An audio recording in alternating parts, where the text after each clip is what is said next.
Three little girls, found in the woods, their small bodies left near a campsite, zip ties still around their wrists.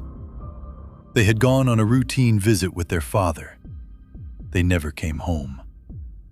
This is the story of the Decker children, Peyton, Evelyn, and Olivia, and the manhunt that gripped the nation.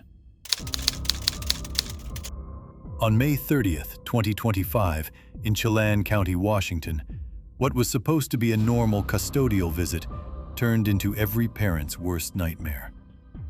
Travis Caleb Decker, a 32-year-old father and military veteran, picked up his three daughters for a scheduled visitation. Court-ordered. Routine. Nothing unusual on paper. Peyton was 9. Evelyn was 8. Olivia was 5. By that evening, the girls were supposed to be back with their mother. They never returned. At first, it looked like a late drop-off, a misunderstanding, maybe car trouble. But as the hours passed, the silence grew heavier. Their mother contacted authorities. A missing persons case was opened. And then, the clock started ticking. Police quickly discovered something unsettling. Decker had been struggling, financially, emotionally, and mentally. He had a history of instability. Reports suggested he had been living out of his truck at times. There were concerns about his mental health and his ability to care for the children safely. But despite those warning signs, the visitation had still been allowed. No Amber Alert was issued immediately, a decision that would later spark outrage. Search teams began combing through rural areas of Chelan County, forests, campgrounds, back roads. The region is vast, remote, easy to disappear in. On June 2nd, searchers made a horrifying discovery near Rock Island Campground. The bodies of the three girls were found near their father's abandoned truck. They were close together, as if they had been placed there. Zip ties were around their wrists. Plastic bags had been used. The medical examiner later confirmed the cause of death: asphyxiation. The woods were silent, but the country was not. The story exploded across national headlines. 3 innocent sisters, allegedly killed by the man who was supposed to protect them. And the suspect? Gone. Travis Decker had vanished. Authorities described him as dangerous, a survivalist, a trained veteran with outdoor skills. He knew how to live off the land. A massive manhunt was launched.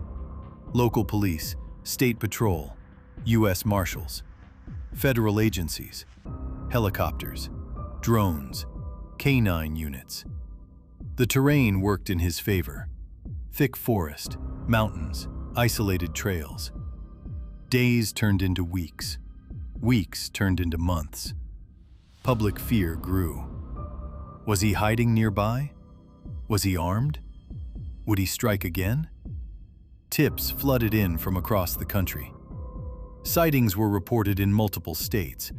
Most turned out to be false alarms. Meanwhile, grief overtook the community. Vigils were held. Hundreds gathered. Flowers, stuffed animals, candles.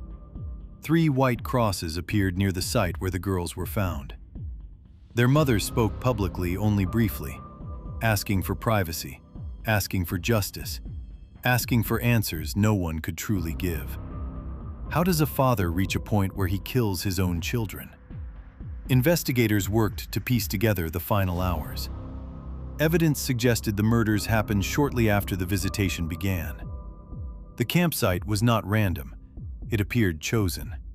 Remote. Isolated. There were signs of planning. But there were also signs of desperation. Some experts believe this may have been a case of familicide, when a parent kills their children, often tied to control, revenge, or mental breakdown. In many of these cases, the act is less about hatred toward the children, and more about rage, hopelessness, or a distorted belief that death is protection. But whatever the motive, the result was the same. 3 lives ended in a forest clearing. As the manhunt intensified, criticism mounted. Why wasn't an Amber Alert issued sooner? Were warning signs ignored? Had the system failed these children? Court records revealed previous concerns about Decker's stability. There had been disputes, behavioral red flags, allegations that he was struggling psychologically. Yet visitation rights remained in place. For many, this case became more than just a tragedy. It became a symbol of systemic gaps in custody evaluations, in mental health interventions, in emergency response timing. Chelan County had never seen a search operation of this scale. Law enforcement described it as one of the largest in the area's history. Months later, in September 2025, authorities located human remains in a remote area believed to belong to Travis Decker.